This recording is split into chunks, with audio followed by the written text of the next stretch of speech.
আমরা যখন নবী সাল্লাল্লাহু আলাইহি ইসলামকে সালাম দেই, দুরূদ পাঠ করি, বিষ্ণু সাল্লাল্লাহু আলাইহি ইসলাম কবর থেকে ওই সালামের উত্তর দেন। আল্লাহ তাআলা ওনার রূহটাকে ফিরিয়ে দেন, উত্তর দেন। সাহাবারা বললেন, ইয়া রাসূলুল্লাহ, কিভাবে আপনি উত্তর দেন? আপনার দেহ মাটি খেয়ে ফেলবে না? রাসূল সাল্লাল্লাহু আলাইহি ইসলাম বললেন, ইন্নাল্লাহ তাবারাকা ওয়া তাআলা হাররামা আলাল আরদি আজসাদাল আম্বিয়া।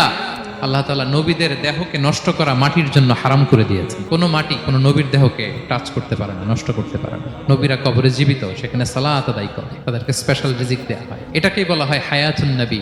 তিনি বারজাকি জগতে জীবিত, উনি উনার কবরে এখনো জীবিত অবস্থায় আছেন, হায়াতুন নবী। তবে আমরা এখন যেরকম জীবিত এরকম নয়, বারজাকি জগতের জীবিত। তিনি ইন্তেকাল করেছেন, মৃত্যুবরণ করেছেন, নিঃসন্দেহে তিনি বারজাকি জগতে চলে গিয়েছেন, কিন্তু সেই জগতে তিনি জীবিত। এবং বিষ্ণু সাল্লাল্লাহু আলাইহি ওয়াসাল্লাম বলেন, আজান শোনার পরে কেউ যদি এই দোয়াটা পড়ে, আল্লাহুম্মা রাব্বা হাযিহি দাওয়াতিত তাম্মা ওয়াস সালাতিল কাইমা আতি মুহাম্মাদানিল ওয়াসিলাতা ওয়াল ফাদিলা ওয়া বা'আথহু মাকামান মাহমুদা আল্লাযী ওয়া'আদতা, এই দোয়াটা